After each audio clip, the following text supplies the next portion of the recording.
Welcome to our study of John. We are in chapter 13, and we left off with talking about Jesus washing the feet of his disciples. And I'm going to go back to verse 16 and just read verse 16 and 17 one more time. You know, you may want, for the sake of those who were watching the last session and we sort of cut the session short, We did. may want to give an explanation of why Okay. it was actually a demonstration. In other words, there was a proclamation, a teaching, and then a demonstration. Okay. There was. So we were grateful that the Lord placed on our hearts to wash some feet, and it was a precious time of fellowship. It was a precious time of just with the Lord, letting Him pour His heart out on all of us. And so it wasn't an act of, by any stretch of the imagination, there wasn't a form or pattern that we were following.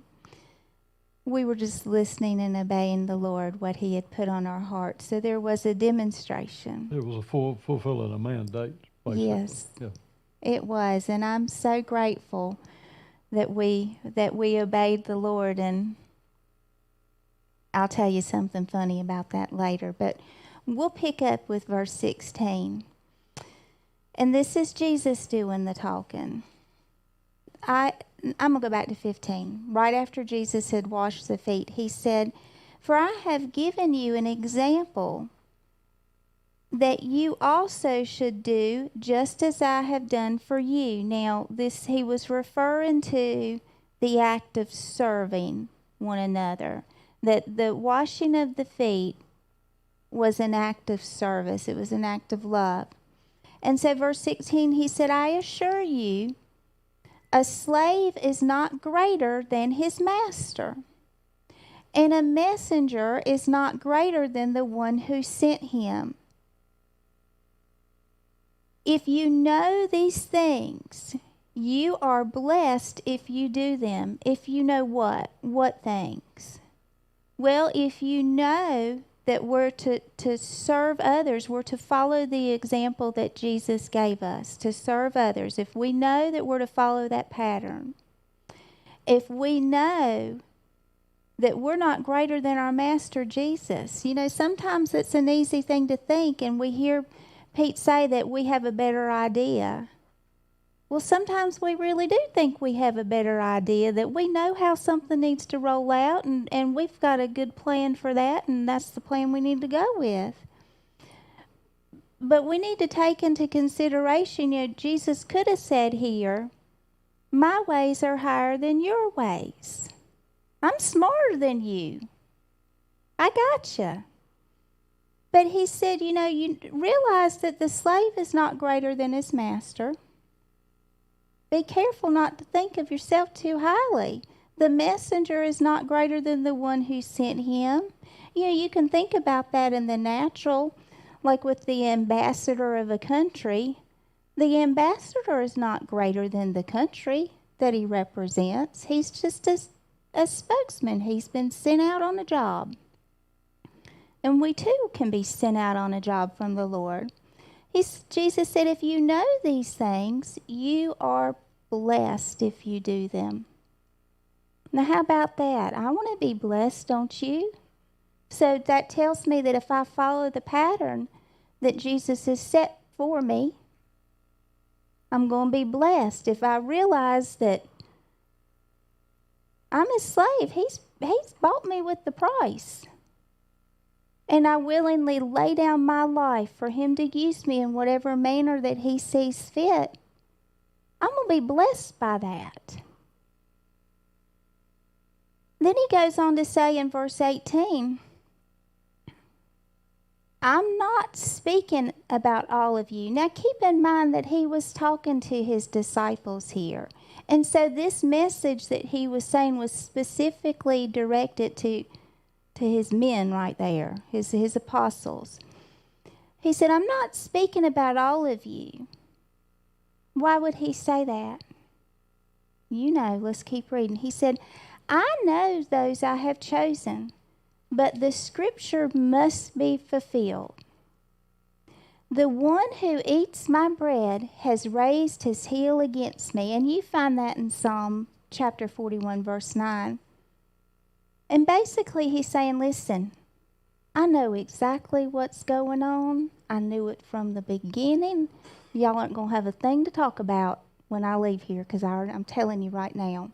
He says, I assure you, whoever receives anyone I send receives... No, verse 19. I'm telling you now before it happens, so that when it does happen, you will believe that I am he. Did you get what I'm saying there? Did you see what Jesus was telling you? He said, I know what's going to happen. I want you to remember this, so that when it does, you'll believe me in what I was saying. He basically said, I know I'm going to be betrayed. Yeah. So I'm going to tell you this ahead of time. So when it happens, you're going to know that you were already told it was going to happen. Okay? I assure you, whoever receives anyone I send receives me, and the one who receives me receives him who sent me. Now, who's he talking about? Who sent him? The Father, right? And you know that because Jesus has been telling us all through, he was telling his disciples and pretty much anybody that would listen to him. The Father sent me. I do what the Father has told me to do. He represented the Father. Who are we to represent? We're to represent Jesus, right? You see, we have a pattern to follow. You know, the same principle holds true even today. A message is delivered by a messenger. A messenger didn't come up with the message, but the messenger got the message, and he's just the courier, you understand? Just delivering. So if you don't receive the message, it's not the messenger per se that you're rejecting. It's the one who gave the message that you're rejecting.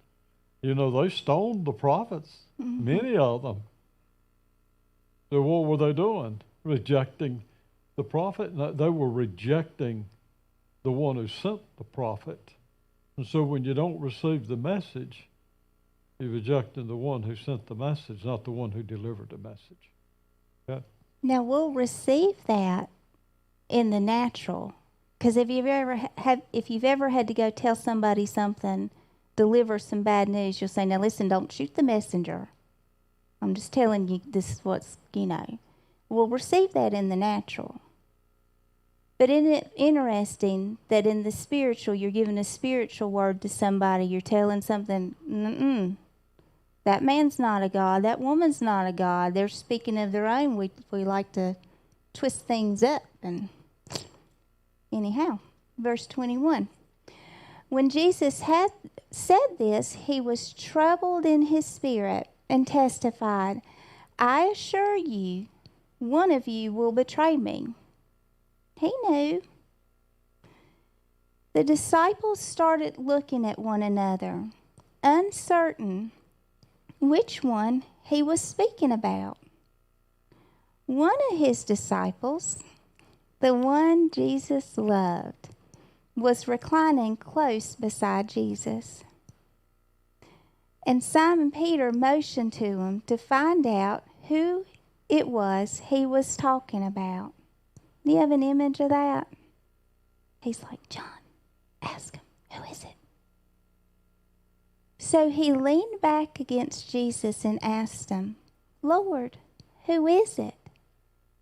Jesus replied, He's the one I give the piece of bread to after I have dipped it.